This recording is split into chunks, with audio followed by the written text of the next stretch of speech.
वन्दे पुरुषोत्तमम्।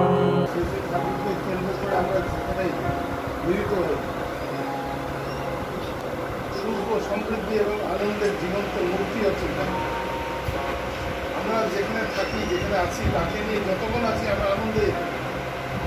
আমাদের বাড়ির ঘরের চৌকাঠের বাইরে, গেটের বাইরে দুঃখ কষ্ট, ভেতরে দুঃখ পায়। যদি শ্রী ঠাকুরকে নিয়ে সত্যি সত্যি চলাটা আমাদের জীবন্ত থাকে, কারণ সুখের সাথে থাকতে গেলে, মঙ্গলের সাথে থাকতে গেলে আমাদের অমঙ্গল স্পর্শ করতে পারে। এই দুনিয়াতে, এই বিশ্বের ব্রহ্মাণ্ডে আগে কিন্তু খারাপ বলে কিছু ছিল না। এটা সমস্ত কিছুই ভালো এবং মঙ্গলের মধ্যেই ছিল, প্রচলিত ছিল। কিন্তু আমাদের মতো কিছু স্বার্থবাদ যে মানুষ, তাদের সংকীর্ণ স্বার্থ সিদ্ধি করার জন্য তাদের যে বিকৃত চলন দিয়ে কিন্তু অমঙ্গলকে এবং খারাপটাকে তারা আমদানি করে। এখানে প্রথম থেকেই কোনো কিছু খারাপ জিনিস নেই। কারণ আমরা মানুষের তার মানুষ নামে যারা আসলে অমানুষ, চেহারায় মানুষ, মনুষ্যত্বহীন, সংকীর্ণ স্বার্থ সিদ্ধি করার একমাত্র ধান্দা যাবে, তারাই কিন্তু এইভাবে মঙ্গলকে কাজে লাগিয়ে শুভ জীবন্ত প্রতীক জিনিস তাকে ব্যানারের মতো সামনে রেখে অমঙ্গলের আমদানি করে তুলছে। কিন্তু আমাদের মতো যারা বিভ্রান্তিক অজ্ঞ, যারা সোজা সরল ভক্ত, অজান মানুষ, তারা কিন্তু এই বিভ্রান্তির মধ্যে পাবে। একটা কথা মনে পড়ে এই বিষয়ে, আপনারা সবাই দেখেছেন যখন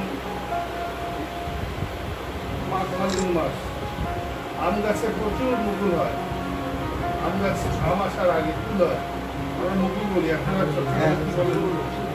ভর্তি হয়ে যায়।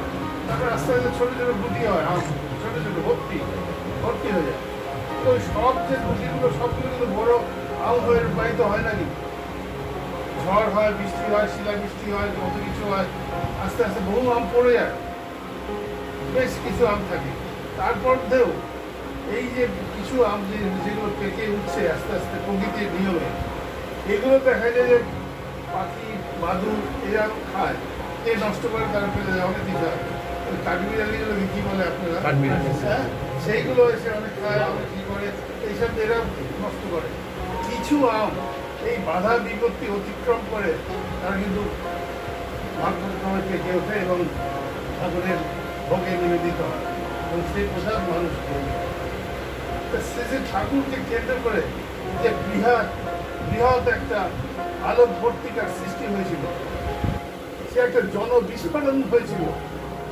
সে ভালোবাসার টানে মানুষ যেমন একটা আকর্ষিত হয়, মধুর আকর্ষণে যেমন ফুলের কাছে মধুর নিকে জুড়ে মৌমাছি আসে, সেরকম অর্থার্থী, অভাবগ্রস্ত, দুঃখী, কষ্ট সম্পূর্ণ মানুষ ঠাকুরের কাছে এসছে তার থেকে যাতে দুঃখ কষ্ট লাঘব করার জন্য, দুঃখ কষ্ট থেকে মুক্তি পাওয়ার জন্য সে একটা মানুষ এসছে।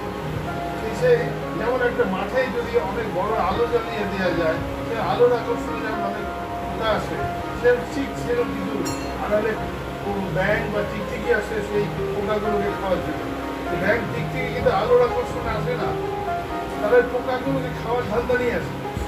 ঠিক সেরকমই ঠাকুরকে কেন্দ্র করে বহু ভক্ত সমাগম হয়েছিল, সোজা সরল অজান মানুষ ঠাকুরের কাছে কিছু পাওয়ার জন্যে, ভালোবাসা শেখার জন্যে, কিভাবে চিন্তা করতে হয়, কিভাবে কাজ করতে হয়, কিভাবে আমার দুটো চোখ থাকলেও আমি দেখতে শিখিনি, দেখতে শিখতে আসে কাজ করতে শেখে, সেই জন্য বহু মানুষ এসেছিল।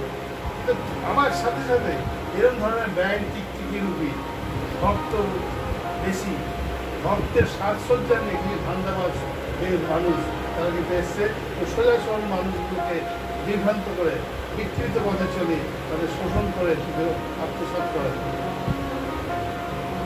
সেটা আমরা যদি ঠাকুরের শিক্ষায় সত্যিকার শিক্ষিত হই, ঠাকুরকে যদি শুধু দীক্ষা নিয়ে বসে থাকতাম এই যদি না হয়, তো তাকে যদি আমার চলা বলা করা চিন্তার মধ্যে দিয়ে আমার মনোমন্দিরে তাকে যদি প্রতিষ্ঠিত করতে পারি, সে আচরণশীল হয়ে উঠতে পারি, তাহলে কিন্তু আমার কোনো বিভ্রান্ত হবো না, আমরা বিপদে পরিচালিত হবো না।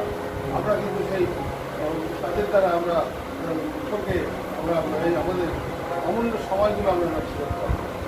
সেই জন্য অনেক মানুষ আসবে ভক্তর ছদ্মবেশ নিয়ে, কিন্তু তাদের চলা বলা নিয়ে যাচাই করতে হবে আসলে সেই ইচ্ছা ঠাকুরের নীতি নির্দেশ করে মানতে। তাই আমরা সবসময় ঠাকুরকে নিয়ে কিন্তু